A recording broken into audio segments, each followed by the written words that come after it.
So Jan 2017, we'll do identification questions mainly.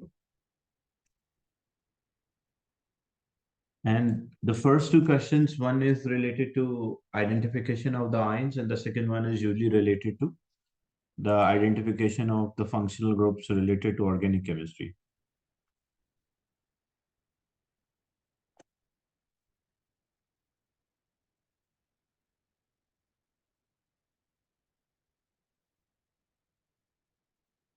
So inorganic compound A is there. So there's an inorganic compound A with two cation and one anion. Complete the table, note the appearance of solid A and it appear to be pale green crystal. One of the element present in A must be found in the part of a periodic table called.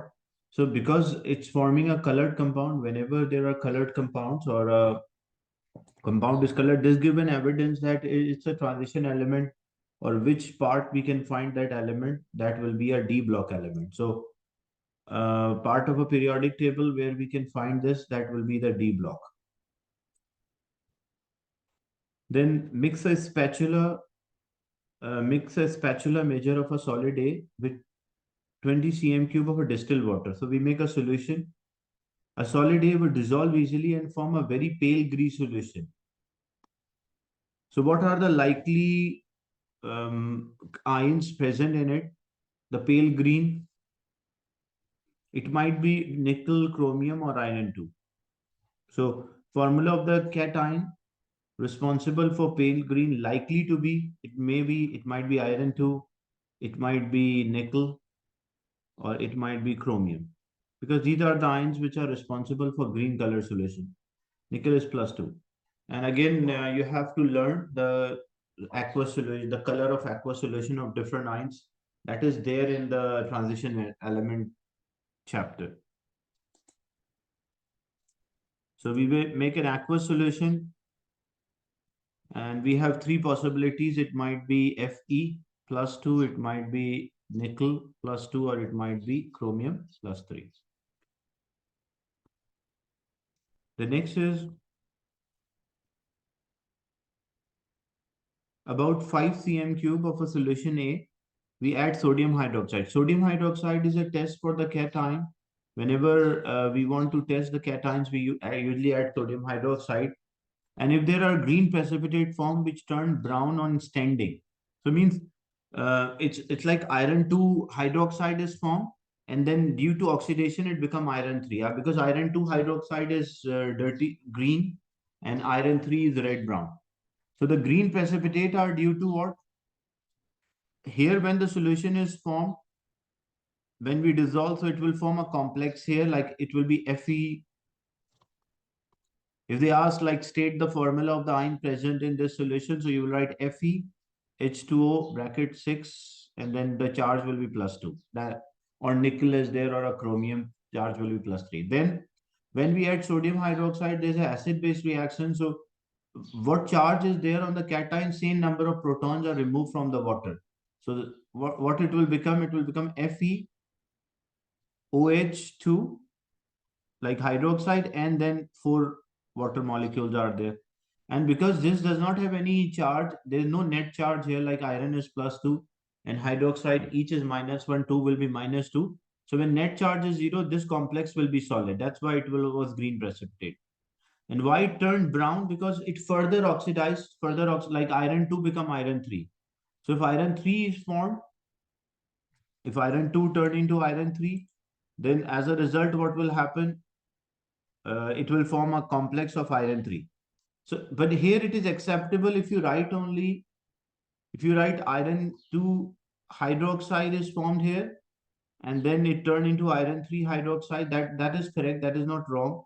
If you don't mention the water molecules or the ligands, so neutral ligands, it's fine.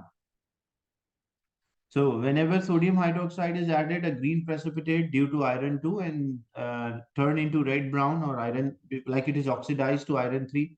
Iron 3 is red brown precipitate. Gently warm the mixture, obtain in C and test the gas evolve. So the gas evolved by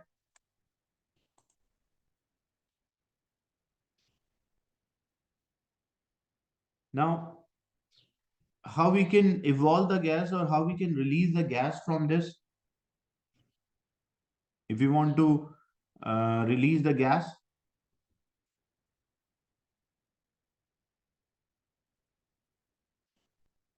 to test the gas evolved by we this is actually a test for ammonium ion. Because in ammonium ion, if you want to test ammonium ion, we add sodium hydroxide and we heat. So if alkali and ammonium salts on result, like if ammonium salt is there, addition of alkali and heating ammonium salt give off ammonia gas. So how we can test the gas? We can test with a damp red litmus. Re- Result, it will turn blue. The gas evolved was ammonia. Therefore, formula of the second cation present is ammonium ion. So whenever sodium hydroxide is added, it will give a precipitate. This give an idea like maybe copper is there, nickel is there, chromium is there, manganese, iron 2, iron 3, aluminium, zinc. And if we heat it and a gas is evolved, a pungent gas which turned a red litmus blue, so this confirmed the presence of ammonia. So we identify that previously it was iron 2, there is iron 2 ion and there is ammonium ion. So two positive ions are identified.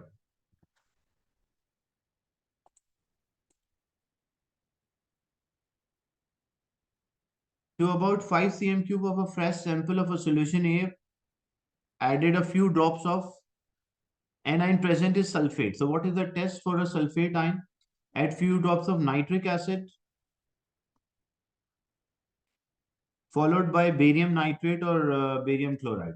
Aqueous barium nitrate is added or barium. As a result, what it will give a white precipitate. So on addition of nitric acid, barium nitrate or barium chloride, if it give a white precipitate, this is a test for sulfate ion. Means shows that there is a sulfate ion present. This is similar to test what you have done in IGCSE O levels about identification, but this time, like more detail, you have usually write a formula of those compounds form as well as there are more extra ions in A levels compared to that in IGCSE. What is the formula of a compound? What is the formula of compound A? So we identified that compound A contain iron 2, compound A contain ammonium, and compound A contains sulfate. So we want to write a collective formula for this. Like we have to join all of them to write a collective formula. So how we can write a formula? The simple way to write a formula, like you make a separate formula for one positive and one negative ion and then write a collective. Like if iron was combined with sulfate, then what will the formula of iron sulfate? It will be FeSO4. And if ammonium is combined with sulfate, what will the formula of ammonium sulfate? It will be NH4 in a bracket 2SO4. So means what will the combined formula? We have iron sulfate, FeSO4, and we have ammonium sulfate, NH4 in a bracket 2SO4. So how I can write a total combined formula because sulfate is common. So there are two sulfate, one iron, two ammonium. So when we write the combined formula of this, it will be Fe NH4 in a bracket 2 and SO4 also 2. Why SO4? Because there is SO4 also in a bracket, then 2. Why SO4 2? Because one SO4 is with iron and one SO4 with ammonium. So there are two SO4, there is one ammonium ion, two ammonium ions, and there is one iron 2 ions. So that's how we write a combined formula of the two positive ions and one negative ion. So for the simple rule is write a formula for in each compound, one positive, one negative, and just add them all together to write a combined formula. Is it clear, this question?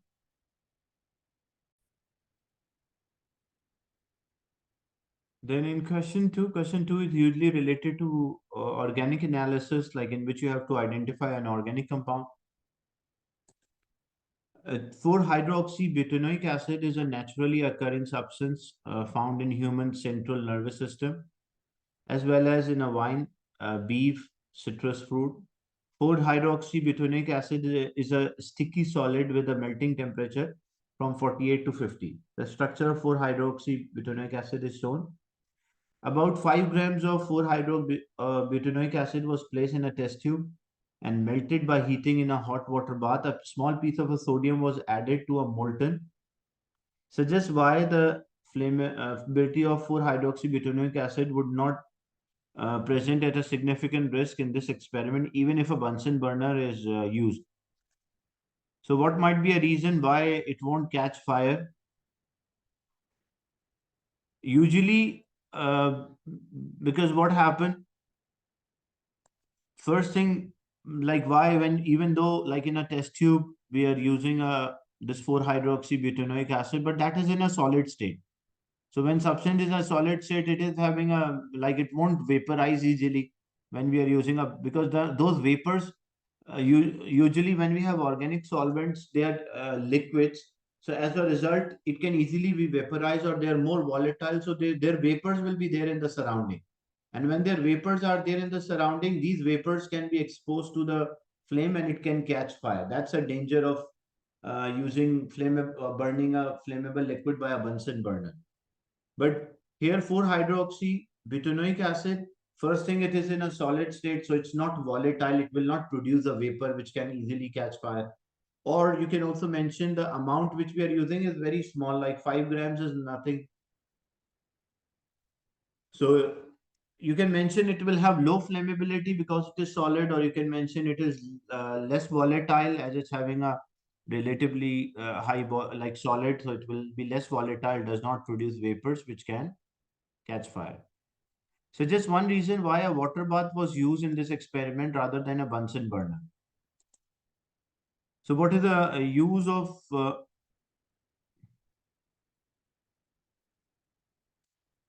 water bath? Because what we did, 5 grams of 4-hydroxybutanoic acid was placed in a test tube and melted in a hot and a small pieces of sodium was added. So we are adding a piece of sodium. Sodium, what might happen? It might produce sodium vapor. Sodium is also having a low melting point. So Bunsen burner amount of heat we cannot control too much. Like it will continue to increase the temperature. But using a water bath, we can maintain a temperature. So the main safety issue is as we are adding a small piece of a sodium, it might turn into sodium vapor, which will catch fire. That's why Bunsen burner is not used. Describe the observation that shows that the reaction is happening. Whenever we add a sodium metal and we have, like this is an acid group and this is OH group. Sodium metal is a test for OH groups. So as a result, it will produce hydrogen gas will be there. So fizz, bubbles, effervescence will be there, or the solid sodium will also dissolve. So there will be fizzing, fizz, bubbles, effervescence, or a solid dissolve. So how we know that the reaction happening, that is fizz or bubbles will be there or solid sodium dissolve. Give the equation for this reaction, use skeletal formula of organic product and state symbols are not required. So what actually happens, like we are adding a sodium metal to this. So sodium is more reactive. Sodium will displace these hydrogen from both of them. As a result, the final product, like in place of this hydrogen, there will be sodium and here also sodium. But we have to write equation. So, and showing the skeletal formula. So if this is a reagent, OH is there.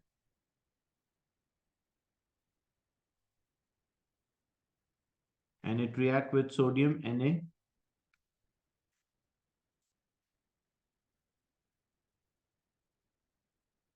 So sodium will take position for both.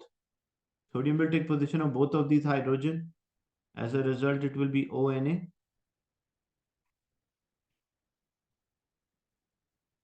And this will also be ONA plus. Two hydrogens are removed, so it will be H2, hydrogen gas.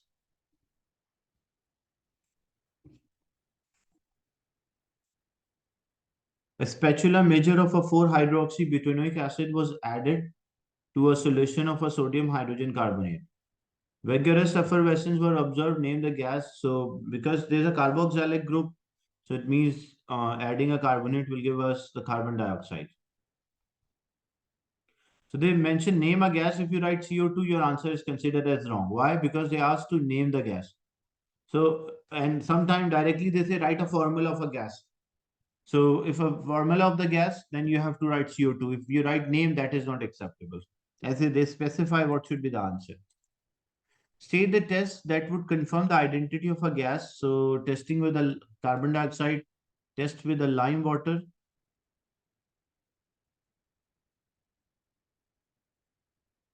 and as a result, it will turn milky. Draw a diagram of an apparatus. You could carry out this test.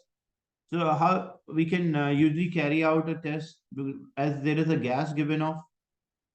We'll have this molten 2-hydroxybutanoic acid. We add sodium metal to this, and there should be a bung or a stopper is there and a delivery tube, and that is bubbled through a lime water.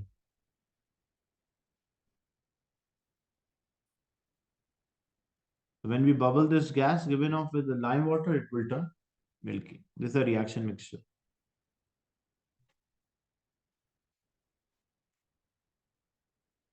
Identify the functional group present in the identify the functional group present is a vital part to determine the structure of organic compound. Explain fully whether or not the tests mentioned in 2A, 2B allow the two functional groups of 2-hydroxybutanoic acid to be identified. There is one alcohol group is there, another one is a carboxylic group. So how we can like basically from identify explain fully whether or not the test mentioned in 2A and 2B allow. So test which is mentioned in 2A. So first we add like sodium hydrogen carbonate is there or sodium metal is there, that shows that OH is present, and then the second one is adding sodium hydrogen carbonate. So the reaction with sodium metal.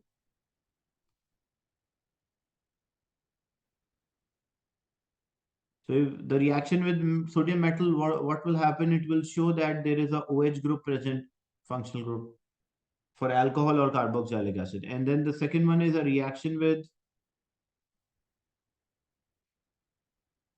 sodium hydrogen carbonate.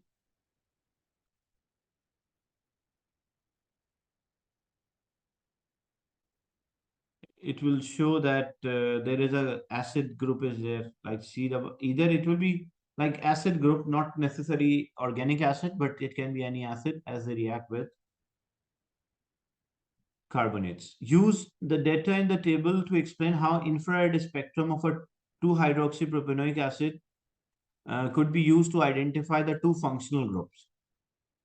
So how we can, again, you don't have to memorize this. There is one OH is there, that is alcohol. Another one is C double bonded with O and OH.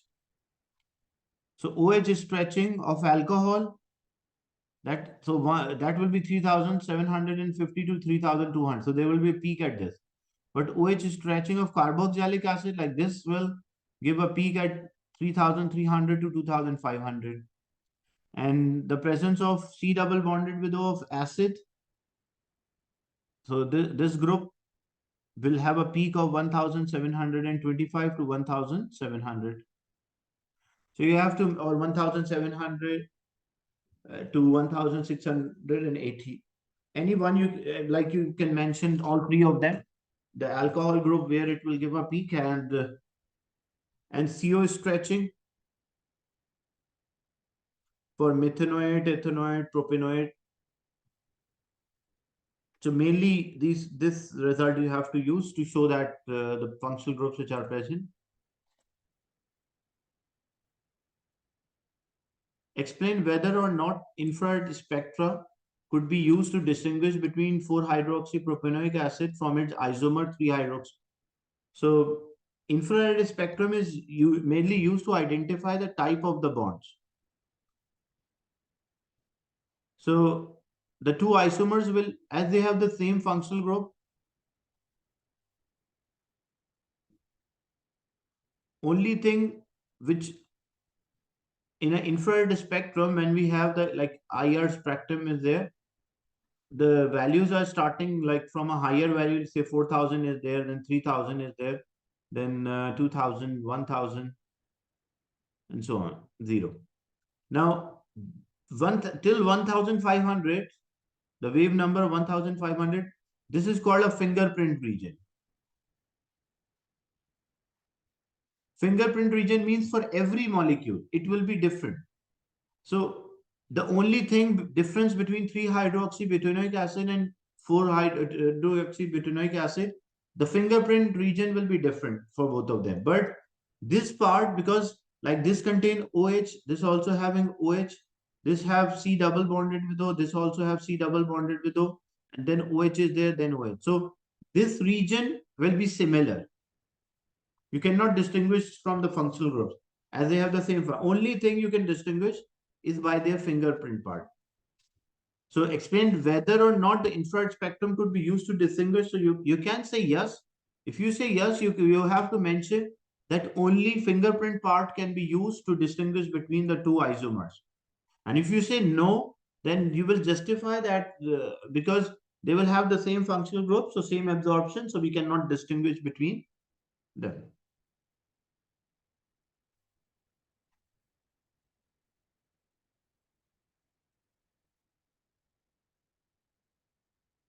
So this answer is like an open response as you say. It can be yes, it can be no, depending on what part you are using. If you mention fingerprint part is used, then it is obvious. So fingerprints are like every molecule is having a unique fingerprint region.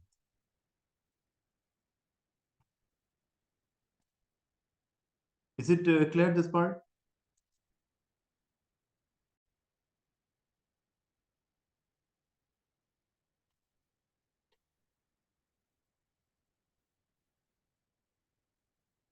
For hydroxybutanoic acid react on heating in the presence of a catalyst to form uh, 4-butyryl uh, it is actually forming, there is C double bonded with O and C is there. So ketone group is there as well. Like C double bonded with O and O is there. So ketone group, like carbonyl group is there, which is a food flavoring and a super glue remover. The structure is shown by considering the functional group present. Name the type of a reaction which occur when 4-hydroxybutanoic acid form. So this is C double bonded with O and O.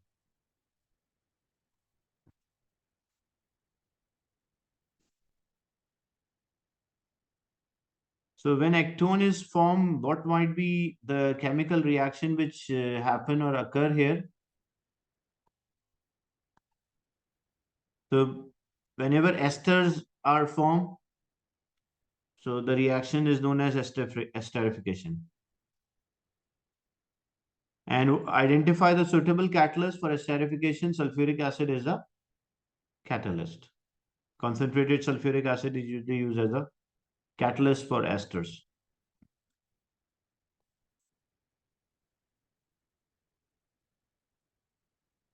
Then there are 3 proton environments. Circle each of these proton environment and complete the table to give the relative areas. A relative area means like how many hydrogen in the each environment and the splitting pattern. So first you have to identify the 3 environment. Like this does not have any hydrogen. As you can see, C double bonded with C and 1 bond. This will have 2 hydrogen. This will have 2 hydrogen. This will also have 2 hydrogen. So relative peak like A, B, X, Y, and Z, they all have the same number of the complete the table. And so if I say proton, this is say proton environment X, this is Y and Z. So X, Y, and Z, they all have like this 2 hydrogen, 2 hydrogen, 2 hydrogen in each environment. What is the relative peak? Relative peak means like simplest ratio. So 2, 2, 2, this ratio will be 1, 1, and 1. And then the splitting pattern. If we name this as X, So for the neighbor, when you check, because the splitting is n plus 1. So for x, the neighbor, this is 0 and this is 2. So neighbors are 2, 2 plus 1. So splitting pattern will be 3. For y, this one is 2 and this one is 2. 2 plus 2, 4. So splitting pattern will be 5. And for z, when you check for z, the z neighbor 2 here and this 0, so 2 plus 1. Because splitting pattern is n plus 1 and relative area is like number of the hydrogen in each environment, the simplest ratio between them.